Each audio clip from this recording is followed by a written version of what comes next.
ಮಾಜಿ ಶಾಸಕರು ಮತ್ತು ಮಾಜಿ ಶಿಕ್ಷಣ ಸಚಿವರಾಗಿರ್ತಕ್ಕಂಥ ನಾಗೇಶ್ ಅವರು ನಿನ್ನೆ ದಿನ ದಿವಂಗತರಾಗಿದ್ದಾರೆ.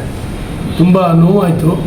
ಯಾಕೆಂದರೆ ನಾಗೇಶ್ ಅವರು ತುಂಬ ಉತ್ತಮ ವ್ಯಕ್ತಿತ್ವದ ವ್ಯಕ್ತಿ. ಅವರು ಶಿಕ್ಷಣ ಸಚಿವರಾಗಿ ಇದ್ದಾಗ ನಾನು ಕೂಡ ಗೃಹ ಸಚಿವನಾಗಿದ್ದೆ ಬೊಮ್ಮಾಯಿ ಸರ್ಕಾರದಲ್ಲಿ.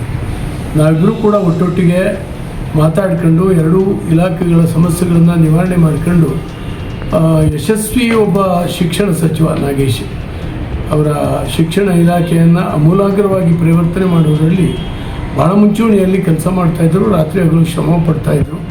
ಅತ್ಯಂತ ಸರಳ ವ್ಯಕ್ತಿತ್ವದ ನಾಗೇಶ್ ಅವರು ತೀರ್ಕೊಂಡಿರ್ತಕ್ಕಂಥದ್ದು ನಮ್ಮ ಸಾರ್ವಜನಿಕ ಜೀವನದ ಒಂದು ದೊಡ್ಡ ವ್ಯಕ್ತಿತ್ವ ತೀರ್ಕೊಂಡಂಗಾಗಿದೆ ಮತ್ತು ತುಂಬ ಸಮಾಜಕ್ಕೆ ತುಂಬಲಾರದ ನಷ್ಟ. ಜಾತಿಯಲ್ಲಿ ಅಲ್ಪಸಂಖ್ಯಾತರಾಗಿದ್ದರೂ ಕೂಡ ತಿಪ್ಟೂರಿನ ಜನರ ಹೃದಯವನ್ನು ಗೆದ್ದು 2-3 ಸಾರಿ ಶಾಸಕರಾಗಿ ಕೆಲಸ ಮಾಡಿರ್ತಕ್ಕಂಥದ್ದು ಅವರ ವ್ಯಕ್ತಿತ್ವಕ್ಕೆ ಹಿಡಿದ ಕೈಗನ್ನಡಿ ಅಂತ ನಾನು ಭಾವಿಸ್ತೇನೆ. ಅವರ ಆತ್ಮಕ್ಕೆ ಶಾಂತಿ ಕೊಡ್ತೇನೆ ಮತ್ತು ಕುಟುಂಬಸ್ಥರಿಗೆ ಆ ದುಃಖವನ್ನು ಸಹಿಸುವಂಥ ಶಕ್ತಿಯನ್ನು ಕೊಡಲಿ ಅಂತ ಹೇಳಿ ಹಾರೈಸ್ತೇನೆ. ಮೀಡಿಯಾ 9 ಕನ್ನಡ ನಿರ್ಭೀತಿಯಿಂದ ನಿಮ್ಮ ಜೊತೆಗಾರ.